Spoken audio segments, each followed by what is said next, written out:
देना, अपने घर ले जाने की कोई जरूरत नहीं है। अब गजोधर परेशान हो गया। उसे कुछ समझ में नहीं आ रहा था क्योंकि अब वो बस ही उसका घर था। इसलिए गजोधर ने सारी बात अपने मालिक को बता दी। मालिक, मेरी नई नवेली दुल्हन जंगल में भटक रही होगी। अगर रात में बस नहीं लेकर गया तो वो लोग सोएंगे कहाँ? अब ये बस ही उसका ससुराल है। गजोधर, तुम्हारे साथ इतनी बड़ी घटना हो गई। शादी वाले दिन ही उस प्रधान ने तुमसे तुम्हारा घर छीन लिया और तुमने मुझे बताया तक नहीं। तुम सभी ड्राइवर मेरे परिवार जैसे हो। जब से तुम आए हो तब से मैंने 2 बस से 4 बसें कर दी हैं। मेरा काम बहुत अच्छा चलने लगा है। मैं तुम्हें पैसा देता हूँ, उस प्रधान के मुंह पे मारो और अपना घर वापस ले लो। मालिक, आज तो आप मेरे लिए भगवान बन गए हैं। समझ में नहीं आता कि मैं आपका कैसे शुक्रिया अदा करूं। शुक्रिया अदा करने वाली क्या बात है। ये पैसे तुम्हें मुझे वापस करने पड़ेंगे, धीरे धीरे करके। लेकिन अभी जाओ, बहू को घर में रखो। घर की औरतों को बाहर नहीं रखना चाहिए। और जल्दी से पैसे इकट्ठा करके अपना घर भी ठीक ठाक बनवा लो और फिर तुम भी एक बस खरीद लो। मैं नहीं चाहता कि मेरा हर ड्राइवर हमेशा ड्राइवर ही रहे। उसी रात गजोधर ने प्रधान को पैसे दिए और अपना घर वापस ले लिया। अब गजोधर का परिवार खुशी खुशी अपनी जिंदगी बिताने लगा।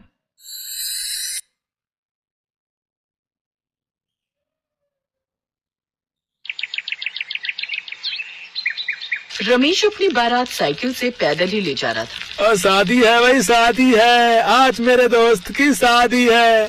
अरे चारों तरफ खुशियां मनाओ, मेरे गरीब दोस्त की शादी है। खैर, किसी तरह वो लोग बारात लेकर लड़की के घर पहुंचे। लड़की वाले भी गरीब ही थे। उनका कच्चा मकान था, लेकिन कैसे भी करके दोनों की शादी हुई। और अगली सुबह रमेश अपनी पत्नी ममता को साइकिल के आगे वाले डंडे पर बिठाकर अपने घर की तरफ चल दिया। तभी ममता ने उससे पूछा, रमेश जी, ये रास्ता तो स्टेशन की तरफ जाता है। आपका घर यहाँ से बहुत दूर है क्या? हमें ट्रेन से जाना पड़ेगा।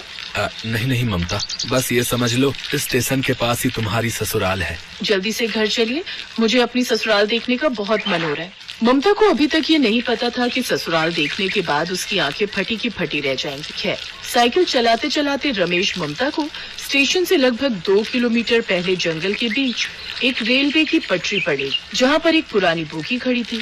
उस बोगी के सामने ही रमेश ने अपनी साइकिल रोक दी। यहाँ जंगल के बीच पटरियों के किनारे साइकिल क्यों रोक दी? सुसु लगी है क्या? नहीं ममता, ये रेल की बोगी देख रही हो? यही तुम्हारी ससुराल है।